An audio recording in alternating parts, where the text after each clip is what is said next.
कहानी की शुरुआत उसी टाइम से होती है जब महाभारत का विशाल युद्ध हुआ था और अर्जुन ने भगवान कृष्ण के सहायता से उस युद्ध में विजय प्राप्त की थी और कौरवों को परास्त कर दिया था।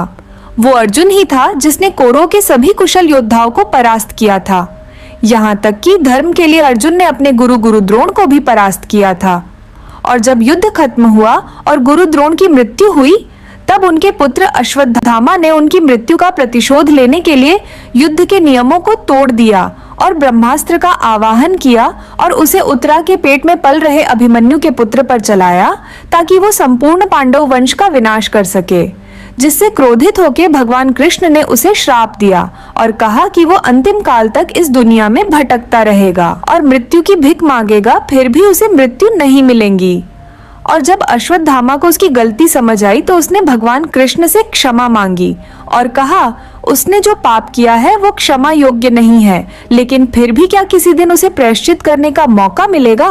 तब भगवान कृष्ण ने अश्वत्थामा से कहा कि आज से हजारों साल बाद जब कलयुग की शुरुआत होगी और धरती पर पाप करने वालों का राज होगा और जब कली राक्षस आएगा जो मनुष्यों पर अत्याचार करेगा, उनके साथ दुर्व्यवहार होगा और कोई भी उनकी मदद करने वाला नहीं होगा, तब उसे रोकने के लिए और पाप का विनाश करने के लिए भगवान फिर से एक अवतार के रूप में जन्म लेंगे और तब कली और उसके साथी उन्हें जन्म लेने से रोकने की कोशिश करेंगे।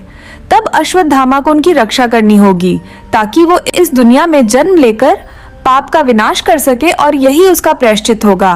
तब अश्वत्थामा भगवान कृष्ण से पूछता है कि उसे कैसे समझ आएगा कि वो वक्त कब आने वाला है।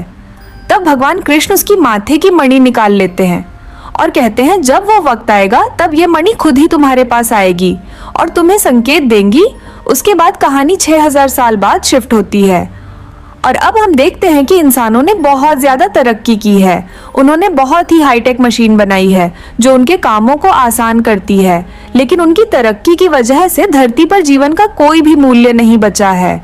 धरती का पारिस्थितिक तंत्र नष्ट हो चुका है, हवा जहरीली हो चुकी है, बारिश का नामो निशान नहीं रहा और जमीन बंजर भूमि बन चुकी है और धरती के हर शहर ढह चुके हैं और इंसान पानी की एक एक बूंद के लिए तरस रहे हैं और पूरे धरती पर एक लौता शहर काशी ही बचा है जो कि इंसानों के रहने लायक है। और काशी में एक कॉम्प्लेक्स बनाया गया जहां इंसान की सुख की हर चीज मौजूद है, लेकिन वहां पर भी अमीर इंसान ही रहते हैं और गरीबों के लिए वहां कोई जगह नहीं। यह कॉम्प्लेक्स एक बड़े से पिरामिड की तरह है और यहाँ पर जो राज करता है उसका नाम है सुप्रीम यास्कीन, जो कि बहुत ही ज्यादा क्रूर है, जिसे इंसानों से बहुत ज्यादा नफरत है। और एक्चुअली ये सुप्रीम यास्कीन ही कली राक्षस है जिसके बारे में भगवान कृष्ण ने अश्वत्थामा को बताया था और उसी ने इस कॉम्प्लेक्स को बनाया है। और इसकी सिक्योरिटी के लिए एक बहुत बड़ी आर्मी रखी है जिसे कंट्रोल करने के लिए उसने एक लीडर रखा है जो इस आर्मी को कंट्रोल करता है। और यहाँ पर कौन आता है और कौन जाता है उस पर निगरानी रखता है। और हमें बताया जाता है कि इस कॉम्प्लेक्स में वह एक प्रोजेक्ट को इन्वेंट कर रहे हैं जिसका नाम है प्रोजेक्ट के, और कोई नहीं जानता कि प्रोजेक्ट के एक्चुअली में है क्या। यहाँ तक कि उस कॉम्प्लेक्स के जो मैन लीडर है उन्हें भी नहीं पता सिवाय सुप्रीम यास्कीन के, यानी कि कली राक्षस के। उस प्रोजेक्ट के लिए उन्हें नौजवान महिलाओं की जरूरत होती है।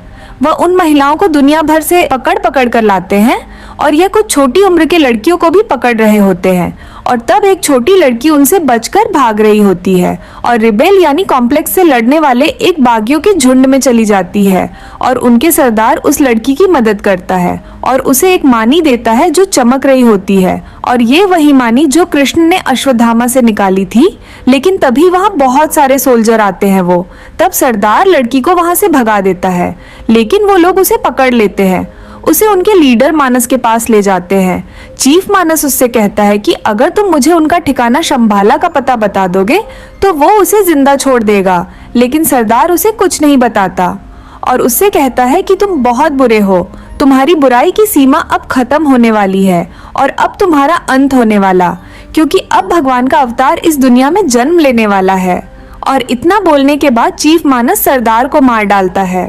अब वो बहुत सारे लड़कियों को कॉम्प्लेक्स में लाते हैं जिनमें सुमिति भी होती है, यानी कि हमारी मेन कैरेक्टर का पादुकोण।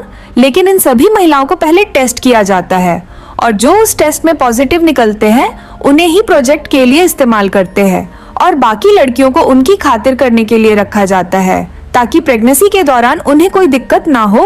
उसके बाद उन्हें एक चेम्बर में डाल देते हैं और एक केमिकल उनके शरीर में इंजेक्ट करके उन्हें प्रेग्नेंट करते हैं। और जब महिला प्रेग्नेंट होती है तो वह उसके अंदर से एक नया सीरम एक्सट्रैक्ट करते हैं। दरअसल सुप्रीम यास्कीन उस सीरम का उपयोग करके अपनी शक्ति को बढ़ाना चाहता है, लेकिन अभी तक उसे वो सीरम नहीं मिला है जिससे उसकी शक्ति बढ़ जाएगी, क्योंकि वो सीरम उसी महिला के अंदर तैयार हो सकता है जिसने 4 महीने तक बच्चे को अपने अंदर जिंदा रखा हो, क्योंकि यह महिलाएं आर्टिफिशियल तारीख से प्रेग्नेंट करी होती हैं। इसलिए जब ये 3 महीने के भीतर प्रेग्नेंट रहती है तभी उस बच्चे की मृत्यु हो जाती है, जिससे वो सीरम तैयार नहीं होता और इस वजह से सुप्रीम यास्कीन कई महिलाओं की जिंदगी बर्बाद कर चुका है। और एक दिन उसकी लैब में काम करने वाला एक डॉक्टर आर्मी लीडर से कहता है कि उसे इस प्रोजेक्ट को पूरा करने के लिए सुप्रीम यास्कीन से मिलना होगा और तभी वो इस प्रोजेक्ट पर काम करेगा। आर्मी लीडर उसकी बात मान लेता है और उसे सुप्रीम यास्कीन के पास ले जाता है और अब सुप्रीम यास्कीन उनके सामने आता है और कहता है तुम यहाँ खाली हाथ क्यों आए। तब वो डॉक्टर यास्कीन को एक सीरम देता है और कहता है इस सीरम को ट्राई करो, शायद इससे कम बन जाए। अब सुप्रीम यास्कीन उस सीरम को लेता है और उसे अपने ही शरीर में इंजेक्ट करता है। जैसे ही सीरम फैलने लगता है उसे अजीब फील होता है और वो कहता है कई बरसों के बाद आज पहली बार किसी ने उसे मारने की कोशिश की है। और वो उस डॉक्टर को पकड़ लेता है और कहता है तुम मुझे क्यों मारना चाहते हो। डॉक्टर कहता है तुम एक शैतान हो और तुमने कई लोगों की जिंदगी बर्बाद की है। आज इंसानों के इतने खराब हालत के लिए भी तुम ही जिम्मेदार हो और इसलिए उसने उस सीरम में जहर मिलाकर उसे दिया है। लेकिन सुप्रीम यास्कीन पर उस जहर का कोई असर नहीं होता है और वो इस डॉक्टर को मार डालता है और आर्मी लीडर से कहता है कोई दूसरे डॉक्टर को बुलाओ और सीरम तैयार करो। अब सीन शिफ्ट होता है और हम हमारे हीरो भैरवा को देखते हैं जो कि एक बाउंटी हंटर है। भैरवा बाउंटी हंटर का शिकार करता है। भैरवा की जिंदगी का बस एक ही मकसद है कि उसे हर हाल में कॉम्प्लेक्स के अंदर जाना है ताकि वो अपनी बाकी की जिंदगी कॉम्प्लेक्स में मजे करते हुए गुजारे। लेकिन कॉम्प्लेक्स में जाना इतना आसान नहीं होता है और कॉम्प्लेक्स में जाने के लिए उन्हें तकरीबन 1 मिलियन यूनिट देने होते हैं। यूनिट यहाँ की करेंसी है, बिल्कुल रुपए की तरह, और इसलिए भैरवा रिबेल को पकड़कर उन्हें सुप्रीम के हवाले करता है और कॉम्प्लेक्स में अंदर जाने के लिए पैसे जमा करता है।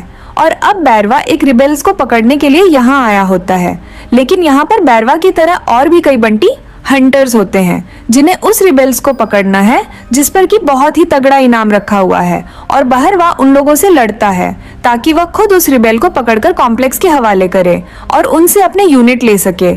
अब बैरवा और उन बाकी बंटी हंटर्स के बीच लड़ाई शुरू होती है और बहरवा उन सभी को एक एक करके हरा देता है, जिससे वह रिबेल्स बहुत खुश होता है और उसे ऐसा लगता है कि बहरवा उसे बचा रहा है। लेकिन बहरवा उसे पकड़ लेता है और उससे कहता है कि तुम मेरा इनाम हो जिसे मैं परिसर के हवाले करके हासिल करूंगा। बैरवा के पास एक आर्टिफिशियल इंटेलिजेंस होती है जिसका नाम है बबली, जो कि बिल्कुल आयरन मैन की जारविस की तरह है, जो कि बैरवा को बार बार कमान दे रही होती है। अब सीन फिर से परिसर में शिफ्ट होता है और हम एक लड़की को देखते हैं जिसे कि प्रोजेक्ट के लिए उपयोग कर रहे होते हैं, जो कि इन सभी लड़कियों में सबसे ज्यादा दिन बच्चों को अपने अंदर जिंदा रख चुकी है और अब वह उसे सीरम निकालने के लिए इस्तेमाल करते हैं। लेकिन जब उसके अंदर से सीरम निकल रहे होते तभी उसकी मृत्यु हो जाती है और इस बार भी उन्हें वह सीरम नहीं मिलता। और तभी यहाँ पर सुमिति भी होती है जो ये सब देख रही होती है और उस ये देख बहुत बुरा लगता है।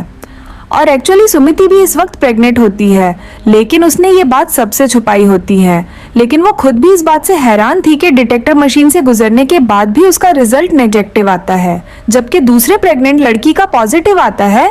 सुमिति ये बात बखूबी जानती है कि उसके पेट में जो बच्चा है वो किसी पुरुष का नहीं है, बल्कि वो तो एक एक्सपेरिमेंट है जिसे सुप्रीम यास्कीन ने किया है। लेकिन फिर भी सुमिति चाहती है कि वो उस बच्चे को इस दुनिया में लाएंगी और उसका ख्याल रखेंगी, लेकिन उसके लिए उसे किसी भी तरह से इस कॉम्प्लेक्स से बाहर निकलना होगा।